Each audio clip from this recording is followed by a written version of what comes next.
सीधी में बस हादसे पर बोले गृह मंत्री नरोत्तम मिश्रा। मौके पर सभी अधिकारी पहुंच गए हैं। 4 लोग तैर कर निकल आए। अभी पूरा प्रशासन लगा हुआ है और घायलों को अस्पताल पहुंचाया है।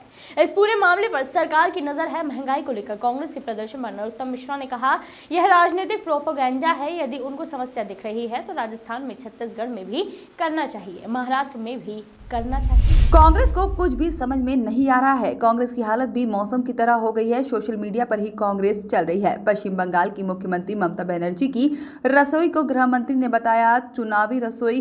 गुना की घटना पर बोले नरोत्तम मिश्रा, 9 तारीख की घटना, इसमें एफआईआर भी हो गई है। यह गंभीर किस्म की घटना है और एसपी को बोला है कि फिर से उनको गिरफ्तार करके गैर जमानती धाराओं पर उन पर लगाया जाए।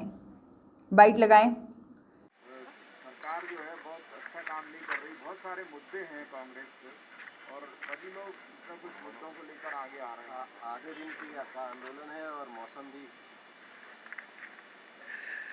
कांग्रेस की हालत भी मौसम जैसी हो गई है। अब आज समझ में नहीं आ रहा छाता लगाएं, कोट पहने या पंखा चलाएं। कमोबेश कांग्रेस की हालत भी ऐसी है, उसे समझ नहीं आ रहा। ट्वीट करें, आधे दिन का बंद कराएं, फेसबुक पे जाएं, ट्विटर पे जाएं, या उम्र हो गई है तो आराम फरमाएं। कमोबेश यही स्थिति है। सर गुना में जो नहर में सीधी से सतना जा रही एक बस नहर में गिर गई है। दुखद क्षण है। वहां पर सभी अधिकारी पहुंच गए हैं, कलेक्टर, एसपी समेत। बस लोकेट भी हो गई है। 4 लोग जो थे वो तैर के निकल आए हैं, लेकिन अभी वहां पर जो हिटैची वगैरह की मशीनें हैं वो सारी बुला ली गई हैं। थोड़ी देर में स्थिति साफ होगी। जो लोग थे उन्हें अस्पताल में अभी भेज दिया है। पूरा प्रशासन वहां पर है। मुख्यमंत्री जी समेत सभी उस घटना पर लगातार बातचीत कर रहे हैं, नजर रखे हुए। सर आया ये 9 तारीख की घटना है।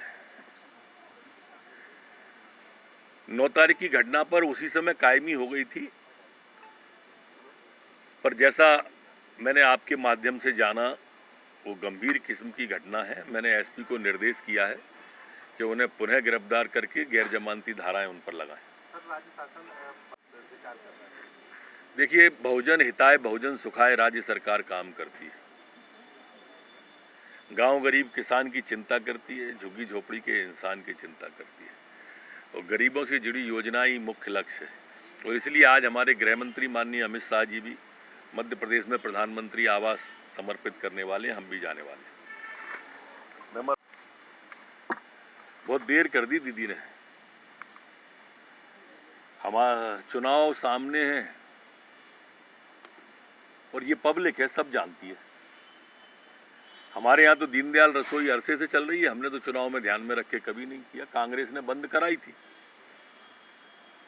दीदी को समझ लेना चाहिए कि वो जनता को इतना भी नहीं समझे कि वो समझ ही नहीं पाएगी उनकी ये चुनावी रसोई है। इसका नाम ममता रसोई की जगह चुनावी रसोई कर दें। कोई गलती नहीं है, निहत्ती लड़की है। श्रीमती वाड्रा जी को ऐसे लोग या उनकी विचारधारा जो श्रीमती वाड्रा जी की है, इस तरह के लोग निर्दोषी नजर आते हैं।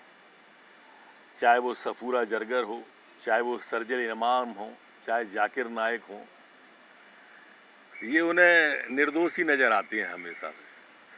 जो लड़की देश के अंदर डिजिटल हथियारों के माध्यम से डिजिटल टेररिज्म फैलाना चाहती थी, उसको वो निर्दोष बता रही हैं। और इसलिए आदरणीय प्रियंका वाड्रा जी से मैं प्रार्थना करूंगा कि जो इस तरह की कोशिशें करते हैं उनके बारे में थोड़ा समझ लिया करें, उसके बाद ऐसा कहा करें।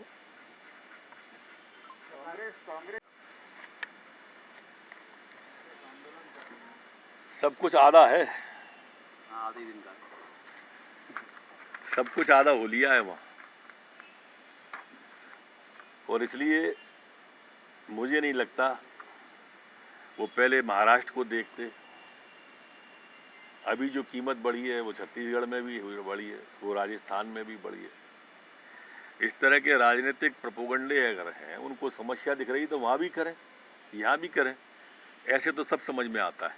सर दूसरा दिशा अभी तक हमारी सरकार में नियम ऐसा था कि होमगार्ड के जवान जब दूसरे विभाग में जाते थे, जैसे माइनिंग में, आबकारी में वगैरह वगैरह, तो उसमें उन लोगों को 150% का अलग से भुगतान गृह विभाग को करना पड़ता था।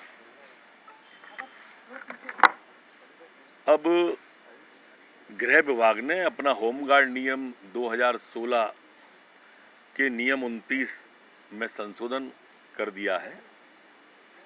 अब जो राज्य सरकार के विभागों पर होमगार्ड जाएंगे, जैसे आबकारी माइनिंग मैंने उदाहरण दिया था, अब वो चार्ज उन्हें 150% एक्स्ट्रा नहीं देना पड़ेगा। लेकिन जो केंद्र के विभाग हैं, जैसे BHEL अपने भोपाल में ही, उदाहरणार्थ कह रहा हूँ, इस तरह के विभागों में अगर जाते हैं तो वो भुगतान पूर्ववत देय होगा, वो भुगतान लागू रहेगा। अभी ऑन कॉल हमारे मध्य प्रदेश में 11,000 होमगार्ड के जवान तैनात हैं जो ऑन कॉल रहते हैं। Bureau report, voice of rights.